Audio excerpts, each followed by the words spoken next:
Ladies and gentlemen, welcome back to Gaming with me, Tony Mo, and we're here today with another game discussion. Today I want to talk about negativity. More specifically, I want to make a statement, and that statement is enough with the negativity, the autopilot cynicism, the instant premeditated negativity when taking a critical approach of a product just has to stop. It's no better than the autopilot, overhyped, positive approach that many people have taken in the past. There is a middle ground. You can find it. And trust me, it's not on the negative side. Hell, it's not even on the neutral. In my opinion, it is to be positive when approaching a product. You need to go in, your head held high. I'm not saying blind and high, I'm saying your head held high. It's still 100% possible, and I do this every single day on the channel with every single video I make that has a critical approach, to go into a product with a level of positivity, and then at the end of that video, be sure that you yourself have given your viewer, have given the consumer, an honest and truthful review of that product. You can go to bed that night and with a clear conscience that if anyone watches your video, they will make the right purchase, whether it's to buy a product or not to buy a product, and know that you've done your best. You did what you could. You came at the product, you gave it a positive approach. At the end of the day, you reviewed it in an honest and truthful manner. You pointed out the negatives, you pointed out the positives, no matter how weak or strong, and you made sure that you highlighted what the product is and what your personal worth for it was. It's really quite simple. It's really as simple as what I've just said. I am so against the autopilot cynicism and the negative approach that is appearing in a lot of journalism, even in the YouTubers. It's just overkill. I mean, I become so fed up with reading articles, watching videos, listening to podcasts, where everything is just doom and gloom. I still enjoy video games. I don't know about you, but I still like playing video games. I still enjoy Destiny. I've been loving the hell out of the Black Ops 3 beta, which is why you're seeing footage, because I thought it was very ironic and very fitting for this video. I enjoy video games. I very much do. I am not all ready to just cast them into the darkest corners of the universe and say that, oh, everything's just going to hell. They aren't what they used to be. No, there are some great products coming out. Dying Light, most recently, was one of them. Grand Theft Auto 5 is still on my list. Some of the smaller games out there that I've been playing, it's just, there is a lot of good stuff. Galaxy. I mean, there's a lot of good stuff in gaming right now. I'm not ready for some false sense of autopilot cynicism. And I want to look at this situation, right? Because there are those out there who they take this negative approach. They take this strong sense of cynicism and they try and disguise it as honesty, and that is wrong in my opinion. Going into you know, the review of a product, the critique of a product, and being cynical doesn't mean that you're honest. Those don't go hand in hand. They don't go hand in hand at all. Just like going into the review of a product with an overhyped sense of positivity, that's not honest either, and that doesn't go hand in hand with an honest criticism as well. Those are both two sides of the coin, right? I'm sorry, I should say they're both, you know, sort of two maximums. They're on two ends of the spectrum, and they're each on the farthest end, and that's not what you need. You need something in the middle. I can 100%. Mad Max comes out September 1st, right? We've got about a week. Taken King comes out September 25th. I can approach these games with a sense of positivity from what I've seen. There's been some good mechanics that have been shown. Other things I'm worried about? Yes. But am I ready to look at those negatives? No, because they don't exist yet. I have not seen them. I haven't played the game. What I can judge is what I've been shown. And what I've been shown is some decent gameplay that has a lot of things going for it. I'm interested in seeing how it all forms together. In the back of my head, am I beginning to consider where the negatives may occur? Yes, but I'm not looking at them as a way to judge the game prior to my actual time with it. That's not fair. And I can go into Mad Max, I can go into The Taken King and say, I like what they've shown so far.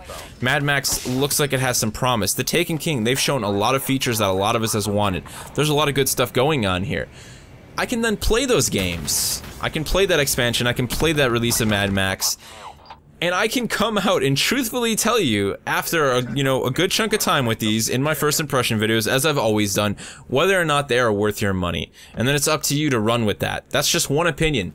There's 1,000 opinions on the internet. You form your own thoughts on those opinions and you go out and it helps you make an educated purchase. It's a perfectly reasonable thing and everyone is perfectly capable of doing it. You can't even ask me, you couldn't even pay me to go into the Taken King or Mad Max and just sit there and say, oh, cash grab, a $40 expansion, oh, Mad Max, how's it ever gonna live up to the film? I mean, this just looks like, you know, Just Cause with the skin. Those are ridiculous things to say. I mean, frankly, they're kind of uneducated and, you know, not very well thought out opinions and bits and pieces of reasoning. I'm not a fan of those sentences at all, those statements that I've heard people make about both these products. I've seen it. It's insane, right? There's no reason for that. I don't believe in that at all. And I think a lot of people agree with me that what we need right now is a little bit of positivity in this industry, in this community, in YouTube, in journalism. It's been taken too far. You can be excited for a game, and you can still come out on the other side with an honest review, and that's really what I'm trying to say here in this video. It's 100% reasonable. It's a perfectly capable thing for someone who's going to approach a product, you know, on a critical level. I mean, at the end of the day, it's up to that individual. It's their responsibility to make sure that they give an honest opinion on the game. And I think things have become very clouded, they become very jaded. It all of a sudden seems like it's incredibly difficult to find people who are spitting an honest opinion, like so many have been paid off. And I don't really fall into that either. Just about everybody thinks that every single reviewer for every single outlet is, you know, is paid off and they're, you know, they're talking to the man. Some of them maybe, some of them might not. But I personally find it very easy to read an article, to read a written review, to watch a video review on a product, and to be able to judge whether or not that person is talking 100% out of their wallet or 100% from their heart, from their actual experiences with a product. And then comes the next step, right? And this is something that a lot of people can't seem to understand. You have to be able to separate someone else's opinion from your own. Just because I like what they're doing with the Taken King, and you don't, doesn't mean that I am a liar, that I'm not giving you an honest opinion. Just because Mad Max comes out and I say that it is not worth your time, it's a nice little homage to Mad Max, it's a polished experience, but overall I don't think it's worth your $60. That doesn't mean that I'm lying. It doesn't mean that I'm intentionally downplaying the game, you know, because someone has told me to do so. And because you enjoyed the game, it doesn't mean that my opinion doesn't still hold some sort of ground. Especially, and as long as, if I back it up with factual pieces of information from my time with the experience. It's really a very simple formula. And I feel like it's all fallen all over the place and somehow everyone thinks it's really complicated to just give people an honest frickin' opinion. I mean, holy hell, it's not that hard! And I think those of us, you know, I look at reviews for products all the time. You have to take every review with a grain of salt because it is someone else's opinion. You have to look at that and you have to recognize this is the opinion of one individual. They have a certain set of interests. They have a certain set of requirements for a certain product. A certain set of standards that product has to meet in order for it to be worth their time and money to them.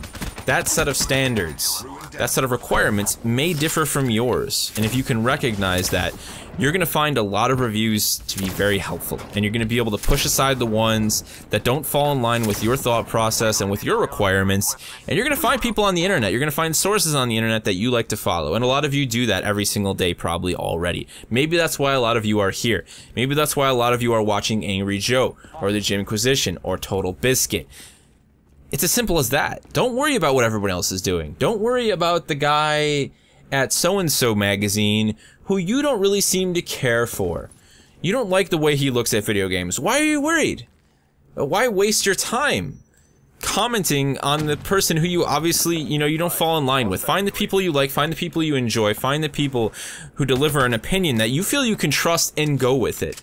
Life is way damn too short to stick with this heavy sense of negativity and cynicism and everything in the industry, whether it be the actual critique of games or the critique of games.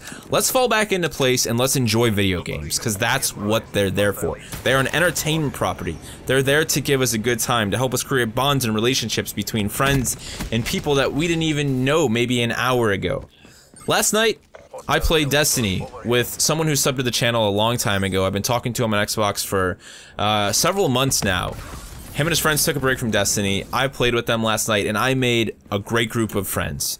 Some cool dudes that I can't wait to play games with again, man. You know, I'm excited to say that I hope I can play games with these guys for a long time coming, because they're a cool-ass group of dudes.